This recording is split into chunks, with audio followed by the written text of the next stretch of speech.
Python से बहुत डर लगता है, पाइथन प्रोग्रामिंग लैंग्वेज आती ही नहीं है हमें कोडिंग बिल्कुल समझ नहीं आती। भैया 11th चली गई, 12th चली गई, हमें कोडिंग ही नहीं आ रही यार। कोडिंग से मुझे नहीं पता स्टूडेंट मतलब पाइथन की कोडिंग से क्यों लगता है कि यार भैया कोडिंग होगी बहुत ज़्यादा टफ होगी, प्रोग्रामिंग करनी है। अरे नहीं भाई, इतना कुछ भी नहीं है। सिर्फ यहाँ पे अगर कुछ इंपॉर्टेंट है तो सिर्फ और सिर्फ एक चीज़ इंपॉर्टेंट है, दैट इज क्या। और प्लीज़ प्लीज़ ये वाली चीज़ मिस मत करके जाना, प्रोग्राम प्रैक्टिस करके नहीं गए तो यार आप एग्जाम में बिल्कुल पूरी तरीके से ब्लैंक आउट हो जाने वाले हो। और हाँ भी मारती हूँ जंग के लिए तैयार। तो यार देखो एग्जाम्स बहुत ज़्यादा करीब आ चुके हैं और यार आप सब लोगों में से मुझे पता है यार ज़्यादातर जो स्टूडेंट्स हैं उनके पास साइंस स्ट्रीम यानी कि पीसीएम स्ट्रीम है। अब यार इस केस में हमारे पास दिक्कत ये आ रही है कि यार भैया साइंस स्ट्रीम में ही ज़्यादा टाइम चला जा रहा है और कंप्यूटर साइंस के लिए टाइम नहीं मिल रहा है और अब हमारे मिड टर्म एग्जाम बहुत पास आ गए हैं। तो इस केस में भैया कुछ ऐसे इंपॉर्टेंट टॉपिक्स हो सकते हैं कि जिनको कि अगर हम कर लें तो हमारे बहुत अच्छे सॉलिड से मार्क्स कंप्यूटर साइंस में आ जाएं।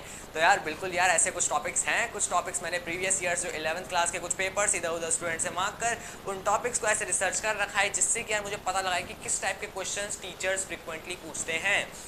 तो यार मिड टर्म का मैं बेसिकली आपको सिलेबस बता दूं। बहुत सारे स्टूडेंट्स कह रहे थे कि भैया क्या क्या सिलेबस आएगा। तो यार सबसे पहले सुन लो, जो मिड टर्म एग्जाम होता है वो आपका स्कूल वाइज सिलेबस अलग अलग होता है, ठीक है। तो यार आपके जो सिलेबस आपके स्कूल में जो पूछा जा रहा है ज़रूरी नहीं हो दूसरे स्कूल में भी वही सिलेबस हो, ठीक है। हो सकता है कुछ एक्स्ट्रा सिलेबस भी आ रहा हो और हो सकता है कि कुछ ऐसा सिलेबस हो जो ना आ रहा हो। तो इस केस में यार एग्जैक्ट सिलेबस तो आपको मैं भी नहीं बता सकता हूँ, ये आपके सिर्फ स्कूल वाले ही बता सकते हैं। बट यार हाँ, कुछ कुछ चीज़ें हैं जो ज़्यादातर सिलेबस में कॉमन ही रहने वाली है। जैसे कि यार स्टार्टिंग के कुछ चैप्टर्स में इस बार ये जो अभी वीडियो बना रहा हूँ, अभी आप कूल डाउन होके जो कुछ भी नहीं करा हुआ है तब भी आप प्लीज़ एक बार बैठ जाना, इसको सुन लेना चीज़ें। क्योंकि यार अगर आप जब तक सुनोगे नहीं ना तब तक यार आप उसको फॉलो नहीं कर पाओगे, आपको समझ में नहीं आएगा, आप ऐसे ही कंफ्यूज रह जाओगे और बैठे रह जाओगे फिर से वहीं पे, ठीक है। तो प्लीज़ ये वाली वीडियो बहुत ज़्यादा इंपॉर्टेंट होने वाली है। इसमें हम मेजर जो most important topics, most important questions जहाँ से फॉर्मेट हो रहे हैं उन चीज़ों को देखेंगे, वो वाले टॉपिक्स डिस्कस करेंगे। और सीरियसली वीडियो बहुत ज़्यादा इंपॉर्टेंट है। 11th क्लास में अगर कंप्यूटर साइंस में टॉपिक्स आ रहे हैं ना तो यार ये टॉपिक्स पक्का पक्का आते ही हैं, ठीक है। तो मेरे ऊपर थोड़ा भरोसा करो और अगर है तो पहले से ही तो फिर चैनल सब्सक्राइब कर सकते हो, वीडियो अभी से ही लाइक कर सकते हो, ठीक है। लाइक्स वगैरह हमारी वीडियो को कम मिलता है तो कोई नहीं, आप लोग कर दोगे, मुझे ट्रस्ट है आप लोगों पे, ठीक है। अब यार देखो सबसे पहली बात आती है कि भैया हम साइंस स्ट्रीम से हैं, अब हम क्या करें। तो ये देखो मैंने आपको बता दिया है, आपको पहले से ही पता हुआ है, कंटेंट आपके चैनल पे पड़ा हुआ है। बट भैया इसका यूटिलाइजेशन कैसे करें, क्योंकि यार प्रीवियस वीडियो में भी मैंने आपको एक स्ट्रैटेजी दे दी थी। बट भैया हमें मोस्ट इंपॉर्टेंट क्वेश्चन तो पता ही नहीं है, इतनी जल्दी हम इतना सारा सब कुछ नहीं कर पाएंगे। हमें सिर्फ आप ऐसे कंटेंट्स बता दो जो मोस्ट इंपॉर्टेंट है। तो ठीक है यार, मैं आपको पहले बता दूँ, क्योंकि यार अगर मैं ऐसा नोटिस आपको पहले से नहीं दूंगा तो आपको हो सकता है आप कंफ्यूज हो जाओ। पहली बात, आपको सारा का सारा सिलेबस कंप्लीट करना चाहिए। सबसे आइडियल सिचुएशन वो होती है जहाँ पे हम सारा का सारा सिलेबस कंप्लीट कर रहे होते हैं, ठीक है। क्योंकि यार इसमें हमारे कहीं से भी आ जाए, इंपॉर्टेंट हो नॉन इंपॉर्टेंट हो, सब कुछ ही अगर हमने पढ़ रखा है तो हमारे पास ज़्यादा मार्क्स करने के चांसेस सबसे अच्छे होते हैं। बट यार कुछ केसेस होते हैं जब हमारे पास टाइम बहुत ज़्यादा कम होता है, और अगर इन केस आपके पास बहुत ज़्यादा कम टाइम है, लाइक एक दिन है कुछ या फिर एक दिन से भी कम है, तो उस केस में यार इस वीडियो को आप फॉलो कर सकते हो। क्योंकि इस वीडियो को देखने के बाद आप पासिंग मार्क्स ला पाओगे, हाँ ला पाओगे, ठीक है। और वो कैसे लाने हैं, क्या पढ़ना है, कहाँ से पढ़ना है, कैसे पढ़ना है, सारी चीज़ें इस वीडियो में मैं कवर करवा दूंगा। अब वीडियो को कूल डाउन होकर देखो, सारे के सारे चैप्टर वाइज एक एक करके क्या क्या इंपॉर्टेंट टॉपिक्स आ रहे हैं, या जो हमारा सिलेबस रहने वाला है 2023 से 24 का सिलेबस है।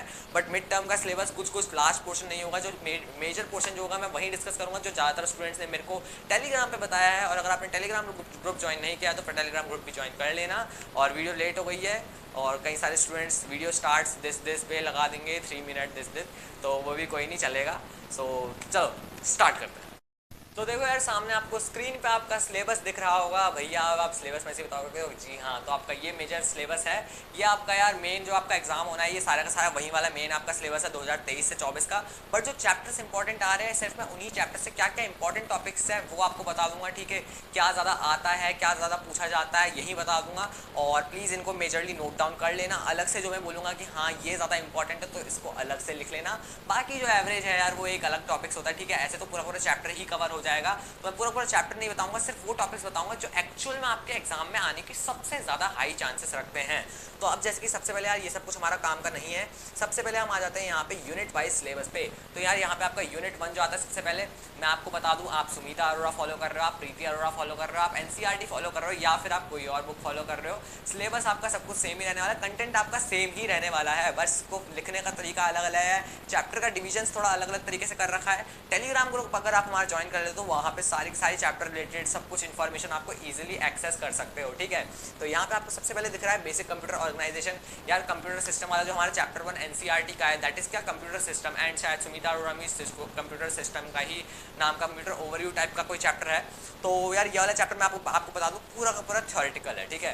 तो इस चैप्टर में से आपको जो भी क्वेश्चन हो सकते हैं थ्योरी रिगार्डिंग हो सकते हैं, बहुत छोटी छोटी बेसिक चीज़ें होती है जो आपने पहले भी पढ़ रखी है। अगर साइंस वाले स्टूडेंट्स हो यार तो फिर आपको ऑलरेडी आता हो, that is input device, output device, ठीक है। ये सब बहुत ज़्यादा बेसिक सी चीज़ें होती हैं। हार्डवेयर सॉफ्टवेयर इनके बीच में डिफरेंस आप पहले से ही लिख सकते हो।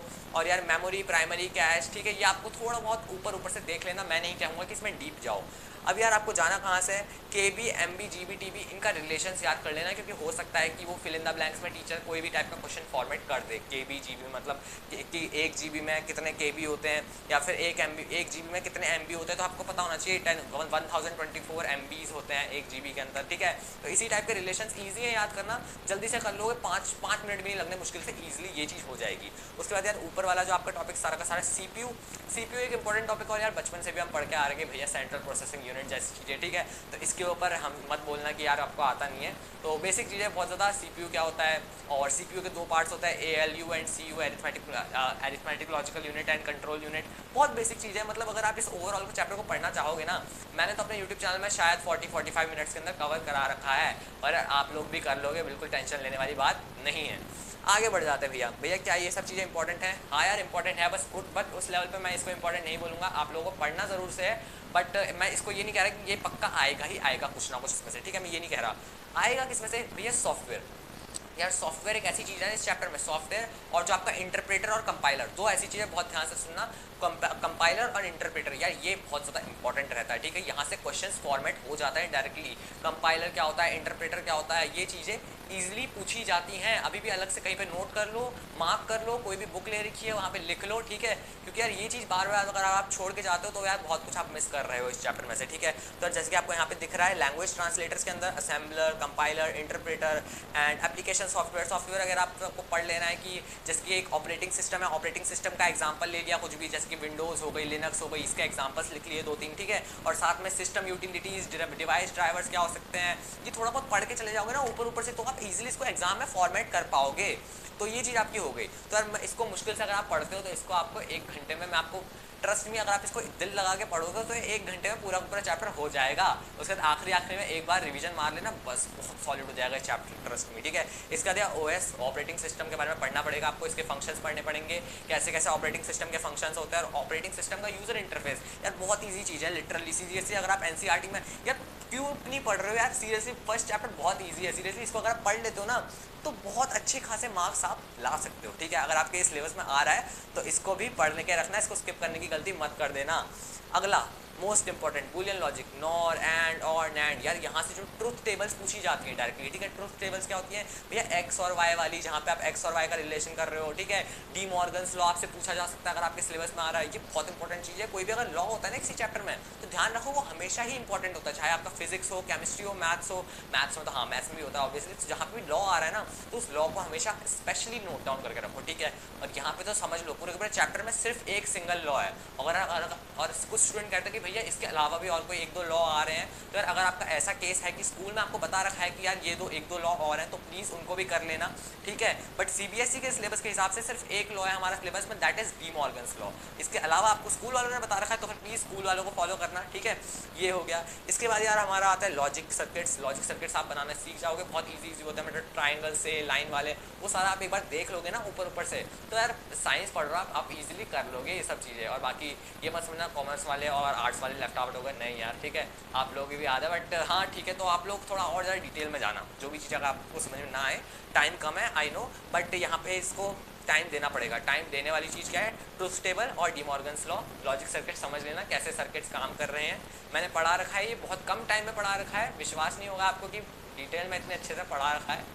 तो जब आप पढ़ने जाओगे, मेरे चैनल की प्लेलिस्ट खोलोगे, वीडियो सेक्शन खोलोगे, तो यार बहुत सारे 5000 1000 मतलब हर वीडियो में मतलब 1000 वीडियो व्यूज़ क्रॉस हैं, तो वो यार आपको समझ में आ जाएगा। बहुत अच्छे रिव्यूज़ हैं, स्टूडेंट्स को समझ में आ रही है चीज़ें, एंड मैं भी बहुत ज़्यादा खुश हूँ यार कि मैं आप लोगों के इतना काम आ पाया। अगला यार यहाँ पे बूलियन लॉजिक, नॉट, एंड, और ये तो मैंने बता दिया आपको। उसका बाइनरी ऑक्टल, देखो पूरे चैप्टर में सेकंड चैप्टर आपका एनसीईआरटी का है, that is encoding scheme and number system. यहाँ पे अगर कुछ इंपॉर्टेंट है तो फिर सिर्फ और सिर्फ एक चीज इंपॉर्टेंट है, दैट इज क्या, ऑक्टल बाइनरी में कन्वर्जन करना, कि डेसिमल से ऑक्टल कर दो, बाइनरी से डेसिमल कर दो, कुछ भी कन्वर्जन आ सकता है। और कन्वर्जन बहुत डिटेल में बहुत अच्छे से एक एक पॉइंट करके बता रखा है मैंने सिर्फ 1 घंटे के लेक्चर के अंदर यार, एनकोडिंग स्कीम के अंदर, ठीक है। और प्लीज प्लीज ये वाली चीज मिस मत करके जाना, ठीक है। पूरा पूरा चैप्टर अगर आपने फिर भी अगर आपको लगे कि ज्यादा टाइम लग रहा है तो यार सिर्फ और सिर्फ आप इसका कन्वर्जेंस देख के जाना कि भैया कैसे कन्वर्जेंस हो रहे हैं। अगर मुझे बाइनरी से ऑक्टल में करना है, ऑक्टल से बाइनरी में करना है, डेसिमल से हेक्साडेसिमल करना है, सारी की सारी चीजें डिटेल में कवर करा रखी हैं, ठीक है। बस आपके ऊपर है यार करना नहीं करना। और सीरियसली इतना ज़्यादा टाइम नहीं लेने वाला। सीएस मेजॉरिटी मुझे पता है यार स्टूडेंट्स को सीएस पढ़ने का टाइम नहीं मिलता, ठीक है। और ये बहुत बेसिक चीज़ है, मैं भी पीसीएम से लेके जा रखा हूँ, ठीक है। और पीसीएम के साथ हमने कैसे कंप्यूटर साइंस को हैंडल किया है वो हम ही जानते हैं। तो वो चीज़ आप इतना ज़्यादा स्ट्रेस आउट मत होना,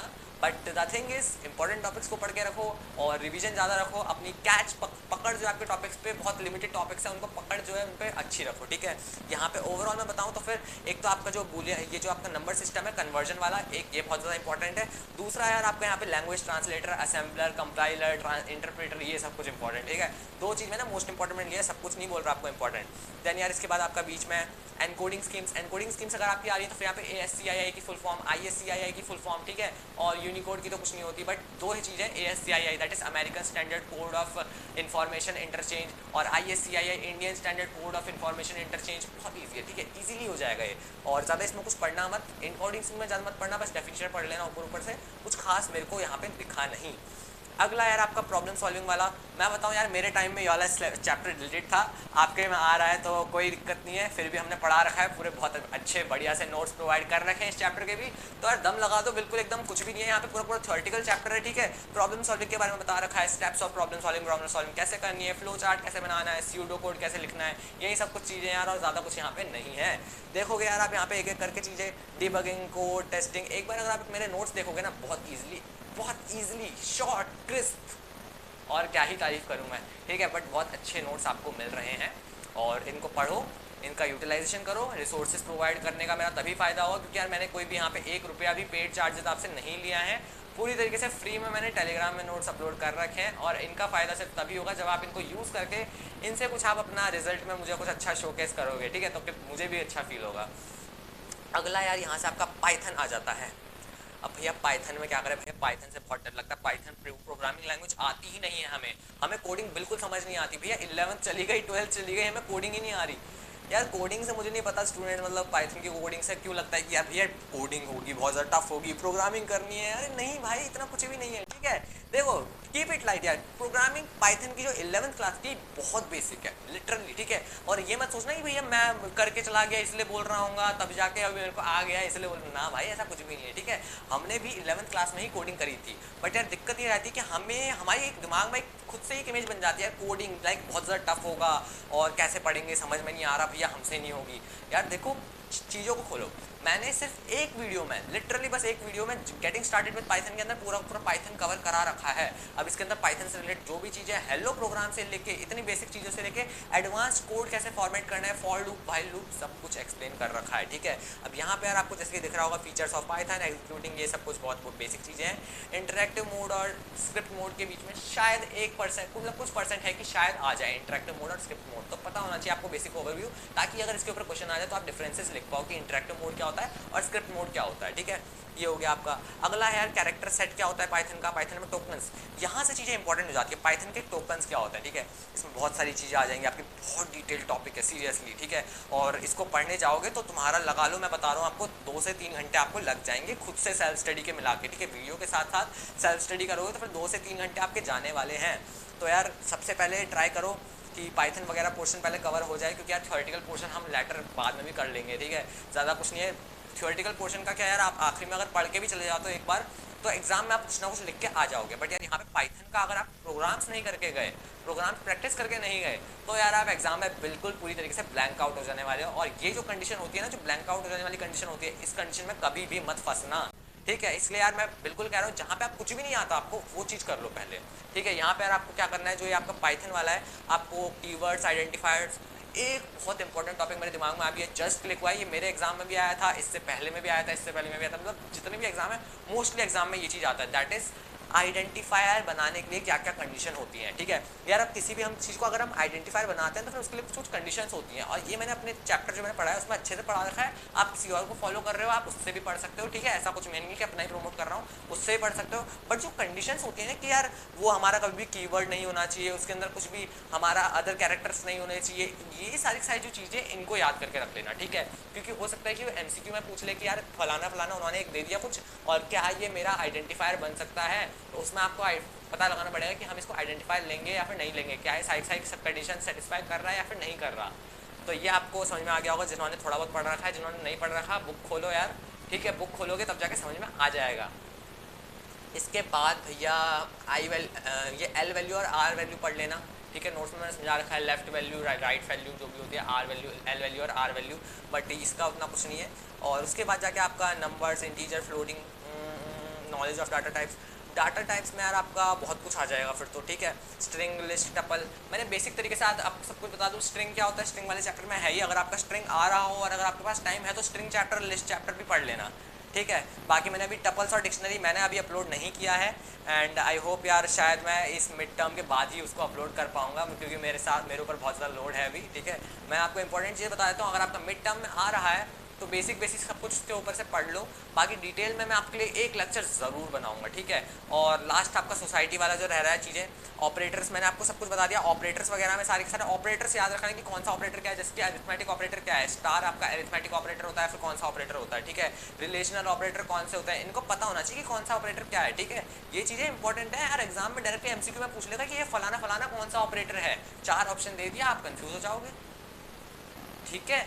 तो मेरी बातें ध्यान से सुनो, आपको ऑपरेटर्स पता होने चाहिए, बहुत इजीली पढ़ा रखा है, ज़्यादा टाइम, थोड़ा बहुत टाइम देना पड़ेगा, अगर टाइम नहीं दोगे तो चीज़ें कवर नहीं हो पाएंगी। पहले पाइथन को कवर कर लो, चिल रहो, ठीक है। ज़्यादा कुछ चीज़ें नहीं है जो मैंने ऊपर से बताया तुम्हें कि जो चीज़ें इंपॉर्टेंट है उनको अच्छे से कर लेना। बाकी ये जो चीज़ें हैं यार ऑपरेटर्स वगैरह, इनको तो पढ़ना ही पड़ेगा आपको, ठीक है। ऑपरेटर्स वगैरह आते ही हैं तो इनको आपको अच्छे से पढ़ना पड़ेगा। एंड बाकी फ्लो ऑफ कंट्रोल आपका अगर आ रहा है तो इसमें आपके जो कंडीशनल स्टेटमेंट्स हैं, that is flow of control में यार फॉर लूप, व्हाइल लूप आपका बहुत ज़्यादा इंपॉर्टेंट है। और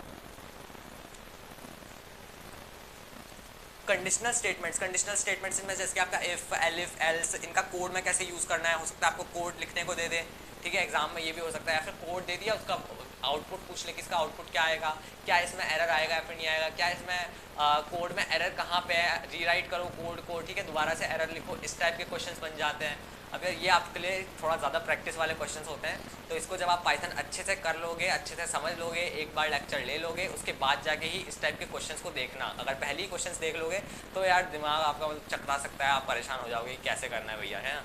तो ठीक है, सबसे पहले इस वीडियो को छोड़ने के बाद कोई भी ऐसी इधर उधर नहीं जाएगा। इस वीडियो में आप आए हो, आप इंपॉर्टेंट टॉपिक्स देखने आए थे, इसलिए आपने इस वीडियो पे क्लिक किया है, ठीक है, और आप इस वीडियो पे एंडिंग तक रुके हुए हो। तो यार एक टास्क मैं अपनी तरफ से देना चाहूँगा यार, सबसे पहले अभी उठो, सबसे पहले अपना 5th चैप्टर कंप्लीट करो NCERT का, that is getting started with Python, ठीक है। अब ये पाइथन वाला चैप्टर जो आपका सुमिता अरोड़ा है, शायद ये 3 चैप्टर में डिवीजन हो रखा है, मैं आपको बता देता हूँ इसका।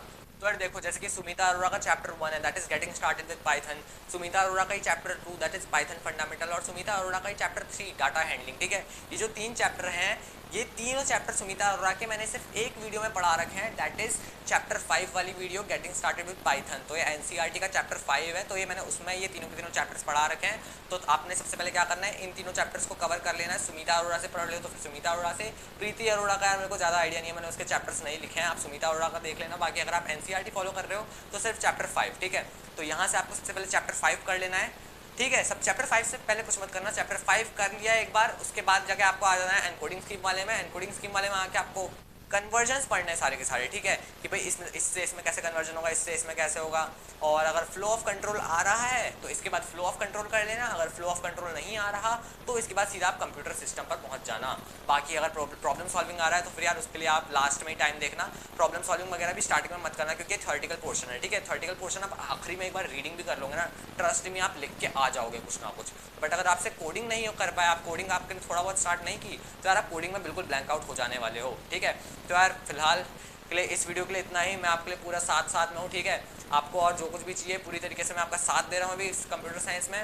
और जो कुछ भी प्रॉब्लम्स आ रही है, इंपॉर्टेंट क्वेश्चन डिस्कस करेंगे यार। अभी तो यार मिड टर्म ही है ना, जर्नी बहुत लंबी है हमारी, ठीक है। वीडियो भी मैंने बहुत लंबी बना दी आज इस बार, बट ठीक है, इंपॉर्टेंट टॉपिक्स डिस्कस हो गए और आप लोगों से भी कुछ बात हो गई।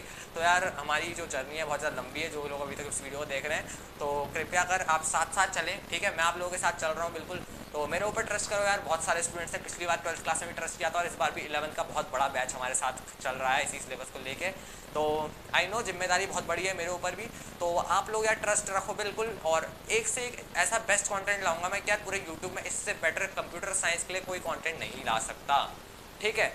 तो ऑल द बेस्ट यार, वन शॉट्स आपको प्रोवाइड कर रखे हैं, जाओ पढ़ो, अब स्टार्ट करो अपना पढ़ना, ठीक है। चलो गुड बाय, टाटा।